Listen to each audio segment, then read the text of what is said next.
Sintra is 40 minutes away from Lisbon by train. The Câmara Municipal de Sintra is close to the historic center and is well preserved.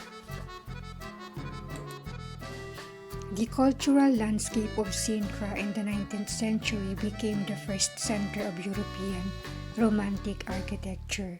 Ferdinand II turned a ruined monastery into a castle where this new sensitivity was displayed in the use of Gothic, Egyptian, Moorish, and Renaissance elements and in the creation of a park blending local and exotic species of the trees. Other fine dwellings built along the same lines in the surrounding Serra created a unique combination of parks and gardens, which influenced the development of landscape architecture throughout Europe.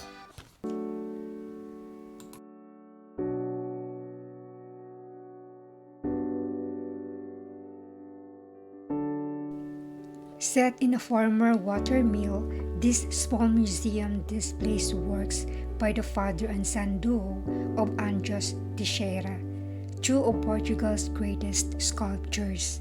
Most of the pieces here are the work of Pedro Augusto from 1908 to 1997, the son who enjoyed greater success than his father, Arthur Gaspar, and was connected to the neo-realism of the 1940s.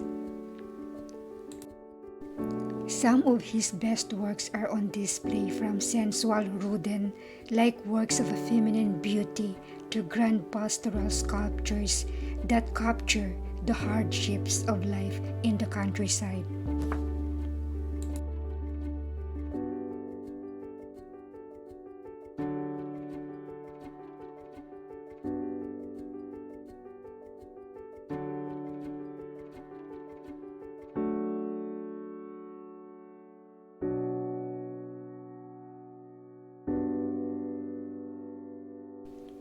The National Palace of Pena stands out as the renowned jewel in the crown of the Sintra Hills. The surrounding park, in close harmony with the magical character of the palace, triggers emotions of mystery and discovery.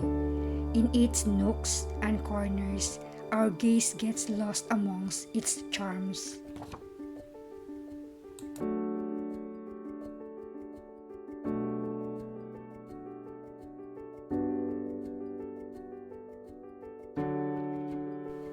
Rising from a thickly wooded peak and often enshrouded in swirling mist, Palacio Nacional de Pena is a wacky confection of onion, domes, Moorish keyhole gates, writing stone snakes, and crenellated towers in pinks and lemons. It is considered the greatest expression of 19th century Romanticism in Portugal.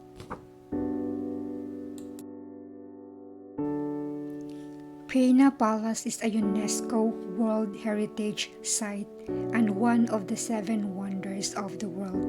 Unfortunately, camera is not allowed inside the palace.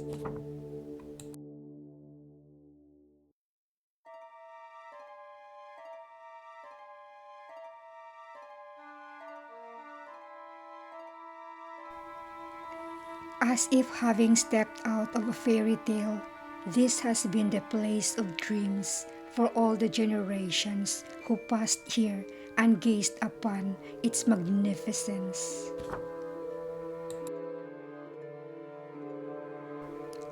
The walk all the way down from the palace is worth it. The moment I saw this small chalet, nostalgia moment. I only read these fairy tale books during childhood days.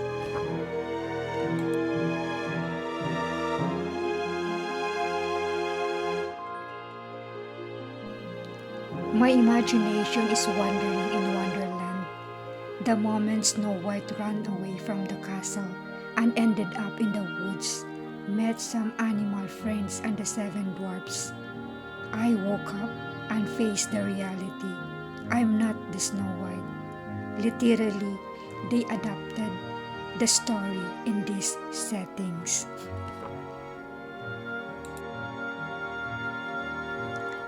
The chalet sits inside the Pena's Park about 1.5 miles from Pena Palace, built by King Di Fernando II for his second wife. It is built in 1870 on the orders of the Prince Consort Fernando II. This fascinating, romantic, and highly scenic pavilion was inspired by the houses found in the Swiss mountains. Soaring 412 above sea level, this mist-enshrouded ruined castle looms high above the surrounding forest. When the clouds peel away, the vistas over Sintra's palace-dotted hill and dale across the glittering Atlantic Ocean are like the climb breathtaking. The Moorish Castle is a privileged viewpoint to admire the view extending from Sintra to the ocean. A history between walls, isolated on its lefty perk, one of the peak in the Central Hills.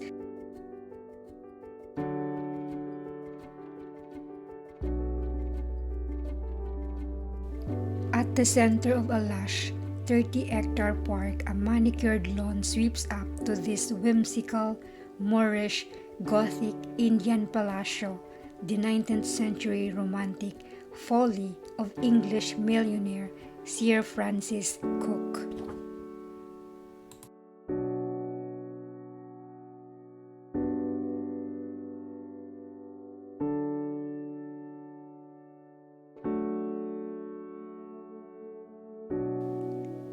The wild and rambling gardens were created in the 18th century by wealthy English merchant Gerard de Vesme, then enlarged by the landscape painter William Stockdale with help from London Kew Gardens.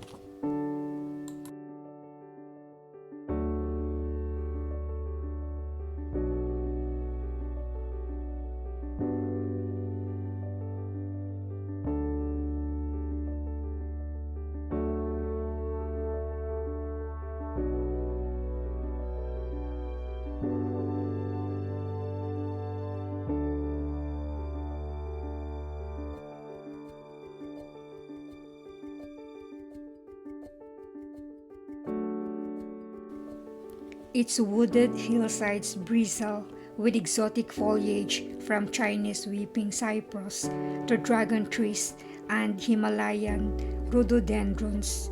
Seek out the Mexican garden nurturing palms, yuccas and agaves, and the bamboo French-Japanese garden abloom with camellias. The park is 3.5 kilometers west of Sintra Villa.